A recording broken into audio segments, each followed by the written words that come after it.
Hey friends, I am Shirish. अभी मैं जिस मूवी का रिव्यू करने जा रहा हूँ, इस मूवी का नाम है बॉर्डर 2। तो चलिए फटाफट इस मूवी का रिव्यू आप लोगों के साथ शेयर कर देता हूं, ताकि आप लोगों को मूवी देखने में किसी भी किस्म की कोई भी दिक्कत का सामना करना ना पड़े। तो सबसे पहले मैं आप लोगों को यह बताना चाहूंगा कि डायरेक्टेड बाय अनुराग सिंह, जिन्होंने की इसके पहले अक्षय कुमार को लेकर के मूवी बनाई थी केसरी, और इस मूवी को प्रोड्यूस किया है जेपी दत्ता ने। अगर आप लोगों ने 1997 में आई मूवी बॉर्डर अगर नहीं देखा है, तो सबसे पहले जाकर के यूट्यूब में बॉर्डर मूवी देख लीजिए।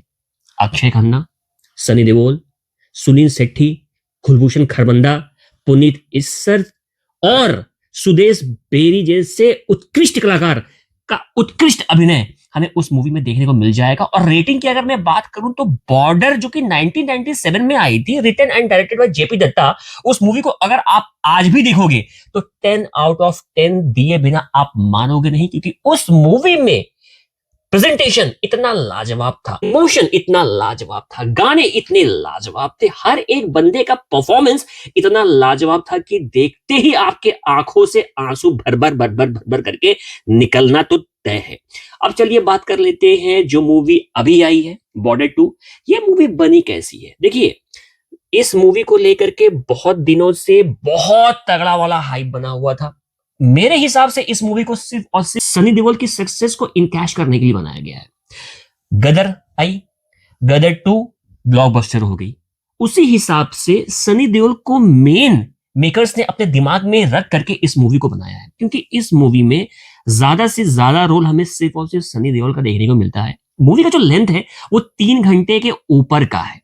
और अगर मैं मूवी के स्क्रिप्ट की बात करूं, तो भैया उतना ज्यादा दम तो नहीं है, क्योंकि जो दम हमें बॉर्डर 1997 में देखने को मिला था, वो दम हमें इस बार बॉर्डर 2 की स्क्रिप्ट में बिल्कुल भी देखने को नहीं मिलता है। अब बहुत सारे लोग बोलेंगे कंपैरिजन क्यों किया जा रहा है? ऑब्वियसली बात है, कंपैरिजन तो करना ही पड़ेगा, क्योंकि नाम रखा है बॉर्डर 2। जब नाम रखा है बॉर्डर 2, तो ऑब्वियसली बात है बॉर्डर 2 का कंपैरिजन बॉर्डर से तो 100% ही होना है। ऊपर से रख दिया है इसमें सनी देओल को, तो और भी ज्यादा कंपैरिजन तो होना मांगता ही है। स्क्रिप्ट, जैसा कि मैं ऑलरेडी बता चुका हूं, बहुत हल्की स्क्रिप्ट है, उतना मजा बिल्कुल भी नहीं देने वाली है, बोर करती है मूवी, और लगता है कि मूवी को बहुत ज्यादा खींचातान किया गया है। 1971 के जो वॉर हुई थी इंडिया और पाकिस्तान के बीच में, इसमें हर एक फील्ड के मिला करके दिखा दिया गया है।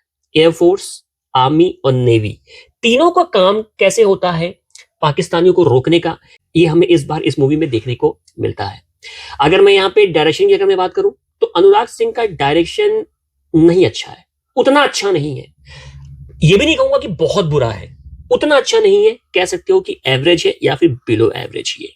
देखिए, परफॉर्मेंस की बात करना बहुत जरूरी है। सनी देओल फिर से हमें उसी तरीके से चिल्लाते हुए, गरजते हुए दिखाई देते हैं, जैसे कि इसके पहले वो हमेशा से दिखाई देते थे। देखिए, पहले उनका जो गरजना था वो अच्छा लगता था। अब जैसे कि उनकी एज हो गई है, वो अभी भी चिल्लाते हैं, गरजते हैं, लेकिन वो मोमेंटम बन नहीं पा रहा है। लग रहा है कि जबरदस्ती का चिल्लाने की कोशिश की जा रही है, और जबरदस्ती का अपना वो जो पुराना वाला उनका जो परफॉर्मेंस है, उनको यहाँ पे दोहराने की कोशिश की जा रही है। अब गदर 2 ब्लॉकबस्टर हो गया, इसका मतलब ये नहीं है कि बॉर्डर 2 भी ब्लॉकबस्टर हो जाए।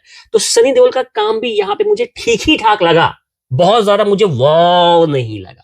बाकी अगर मैं कलाकार की अगर मैं बात करूं, यहाँ पे आहान शेट्टी, वो तो मुझे पूरी मूवी में जोकर की तरह ही दिखते हैं। उनका एक तो काम इस मूवी में बहुत ज्यादा नहीं है, उनका फेशियल एक्सप्रेशन बहुत बुरा है, उनकी एक्टिंग बहुत बुरी है, और जितना भी काम उन्होंने किया है, सुनील शेट्टी को कॉपी करने की कोशिश की है और बुरी तरीके से धर्रा गए हैं। तो उनका काम मुझे बहुत ही बुरा लगा। बात करते हैं वरुण धवन की। वरुण धवन को बहुत ज्यादा ट्रोल किया जा रहा था, लेकिन वरुण धवन ने यहाँ पे अच्छा काम किया है, ठीक ठाक काम किया है।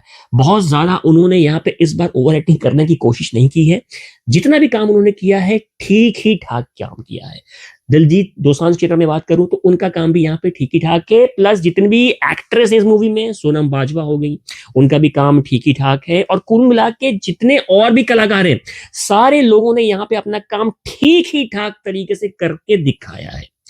बॉर्डर की अगर मैं बात करूं, फिर से मैं वही बात बोलूंगा, सुदेश बेरी, कुलभूषण खरबंदा, पुनीत इस्सर, इन लोगों ने जो काम किया था, आज भी हमें उनका काम देख करके बहुत मजा आता है। बाकी इस मूवी में जितने और सारे स्टार कास्ट हैं, उनको आप याद भी नहीं रखोगे इस मूवी के बाद, क्योंकि सारे लोगों का काम अच्छा है, बहुत अच्छा नहीं है, जिसकी वजह से उनको लंबे समय तक याद किया जा सके। मूवी का प्लॉट मुझे कमजोर लगा, राइटिंग कमजोर लगी, गाने जो संदेश से आते हैं कॉपी किया हुआ लगा, मुझे उतना मजा नहीं आया सुन करके। ए जाते हुए लम्हे, वो भी मुझे ठीक ही ठाक लगा, बहुत ज्यादा अच्छा, बहुत ज्यादा मजा नहीं देता है। वॉर मूवी जिसको कि देख करके लोगों के मन में वो जो एक पेट्रियोटिक वाली जो भावना होती है, देशभक्ति वाली भावना होती है, वो उभर के आनी चाहिए। मेरे ख्याल से बॉर्डर और शेरशाह के बाद ऐसी कोई मूवी अब तक बनी ही नहीं है जिसको कि देख करके आपके अंदर वो पेट्रियोटिज्म वाली भावना आए। और यहाँ पे बॉर्डर 2 बहुत बुरी तरीके से विफल होती है और बहुत ही धड़ल्ले से गिरते हुए नजर आती है, क्योंकि वो फीलिंग, वो गूजबम्प, वो इमोशन ये मूवी क्रिएट नहीं कर पाती है जैसा कि बॉर्डर ने करके दिखाया था। कुल मिलाकर के अगर रेटिंग की अगर मैं बात करूं तो मेरी तरफ से 3 नंबर आउट ऑफ 10 बॉर्डर 2 को। बहुत ज्यादा लंबा बना दिया गया है, ऐसा लग रहा था कि इस मूवी के स्क्रिप्ट को खींचा जा रहा है। आधे घंटे और अगर कम किया जाता तो ये मूवी ठीक ठाक बन पड़ती। वैसे अगर देखा जाए तो ये एक एवरेज या फिर कह सकते हैं कि बिलो एवरेज मूवी है। तो अगर जाना चाहते हैं, देखना चाहते हैं तो जाकर के एक बार देख सकते हैं। तो जाइए, देखिए, एंजॉय करिए और बताइए कि आप लोगों को बॉर्डर 2 मूवी कैसी लगी। बट मैं फिर से एक बात दोहराना चाहूंगा कि इस मूवी को अगर आप देखने जा रहे हो अपने दिमाग में बॉर्डर रख करके, तो ये मूवी कहीं भी स्टैंड नहीं करती है बॉर्डर के कंपैरिजन में। तो जाइए, देखिए, एंजॉय करिए, बन रहिए मेरे साथ। मिलते हैं अगले रिव्यू वीडियो के साथ। Till then bye bye and take care.